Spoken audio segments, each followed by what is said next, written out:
6 Maarso waxaa Itoobiya laga xusaa xus ay ugu magac dartay guushii Karamardha dagaalkii 1977 dhex maray Soomaaliya iyo Itoobiya waxaa ka soo wareegatay 43 sano ujeedadeeduna ahayd xoreynta gobolada Soomaalida ee hoosta Itoobiya. taariikhdu markay ahayd 6 Maarso waxaa dalka Itoobiya si weyn looga xusay guushii Karamardha oo ay sheegeen inay ahayd halkii ciidankii Soomaalida lagu jabiyay ciidamada Itoobiyana ay guul ku gaareen. xuska Karamardha oo 28 sano ee la soo dhaafay ama xilligii ay jirtay dowladii ay hoggaanka u haysay TPLF aan la xusin, waxaa hadda xuskeeda dib loo bilaabay sanadkii hore oo uu dalka Itoobiya ra'iisul wasaare ka ahaa Abiy Ahmed. ra'iisul wasaaraha dalka Itoobiya oo fariin hambalyo ah shacabka Itoobiya u diray wuxuu yiri dagaalkii 1977 dhacay wuxuu ku soo beegmay xilli ay Itoobiya la daalaa dhacaysay kacaanka cusub ee dalkaasi ka dhashay, dalka gudihiisana ay ka jireen dagaalo sokeeye. dalalka shisheeye ee Itoobiya soo weerarayna si la mid ah ayuu Siyaad Barre u sameeyay khalad la mid ah ayuu yiri. isagoo hadalkiisa sii wata ayuu yiri dowladii Mengistu ee xilligaasi jirtay oo shacabka Itoobiya ugu baaqday inay dalkooda difaacdaan ayaa muddo gaaban guul ka soo hoyisay oo cadowgii dalka Itoobiya soo weeraray ka guuleystay ayuu yiri. waxaan hambalyo sharaf iyo maamuus halkan uga soo jeedinayaa ciidamadii Kuuba iyo Yemen ee Itoobiya iyaga oo ka garab dagaalamaya naftooda qaaliga ah u horay difaaca Itoobiya. geesiyadii Itoobiya oo naftooda u horay difaaca dalkoodana sidoo kale ayuu yiri ra'iisul wasaaraha Itoobiya Abiy Ahmed.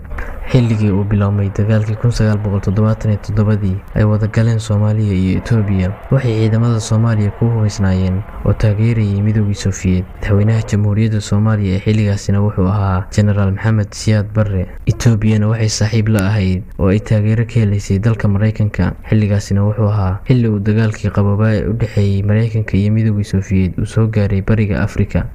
Generaal Maxamed Siyaad Barre wuxuu afgambi u talada dalka Soomaaliya ku qabsaday 1969 bishii Oktoobar 21 shan maalin kadib markii la dilay Allah u naxariistay madaxweynihii sida dimuqraadiga ah lagu soo doortay ee Cabdirashiid Cali Sharmaake. dowladda Soomaaliya oo Siyaad Barre madaxweynaha u ahaa markay saldhigatay waxay ahmiyadeeda u horeysay ka dhigtay inay dhulkii Soomaalida ee aan ka midka ahayn Soomaaliya ay raadiso, waxayna tallaabadii ugu horeysay ay u qaaday xoreynta Soomaali galbeed oo hadda loo yaqaano deegaanka Soomaalida ee Itoobiya hoos tago. kadibna jabhadda xoreynta Soomaali galbeed ayaa dagaalo xooggan ku qaaday ciidamadii Itoobiya ee ku sugnaa Soomaali galbeed iyaga oo gacan buuxda ka helayay ciidamada dowladii Soomaaliya uu madaxweynaha ka ahaa Maxamed Siyaad Barre. ciidamada Soomaaliya iyo jabhaddii xoreynta Soomaali galbeed oo wada socda waxay soo gaareen iyaga oo dagaalka aad ugu jabiyay ciidamada Itoobiya guulo badanna ka soo hoyiyeen. kadibna waxay ciidamada u ruqaansadeen dhinaca Harar. waa marka uu Itoobiya waaga u baryayo oo ay ciidanka ugu badnaa howlgelisay,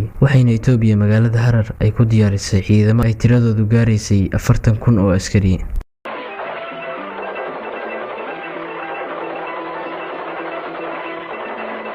ciidamada Soomaaliya iska caabin xoogan ayay la kulmeen, labada dhinacna waxaa kaga dhintay askar aad u badan. dagaaladii ugu qaraarnaa wuxuu ka dhacay buurta Karamardha oo galbeedka kaga beegan magaalada Jigjiga. dagaalkii 1977 markuu dhamaaday oo ay ciidamada Soomaaliya dib ugu noqdeen halkii ay ka yimaadeen, Itoobiyana waxay dib u qabsatay deegaanka Soomaalida iyaga oo ciidamada dalka Itoobiya xilligaasi tacdiyo badan ay u geysteen shacabka deegaanka Soomaalida. intay jirtay dowladii uu hogaaminayay Mengistu Haile Mariam ee Soomaaliya dagaalka la waxay sanad walba xusi jirtay guusha dagaalkii Karamardha oo ay ku sheegeen jabkii ciidamada Soomaaliya iyo guushii ay ciidamada Itoobiya dagaalkii 1977 ka gaareen. waxaana magaalada Addis Ababa uu Mengistu ka dhisay taalo uu ugu talagalay in guusha Karamardha iyo askartii Kuuba ee dagaalkaasi ku dhimatay mar walba lagu xasuusto. dagaalkii 1977 dhex maray Soomaaliya iyo Itoobiya waxaa Itoobiya la soo saftay dalalka Kuuba, Kuuriyada Waqooyi, Yemen, bariga Jarmalka iyo wadamo kale, halka uu dalka Kuuba oo kaliya uu dagaalka ka howlgeliyay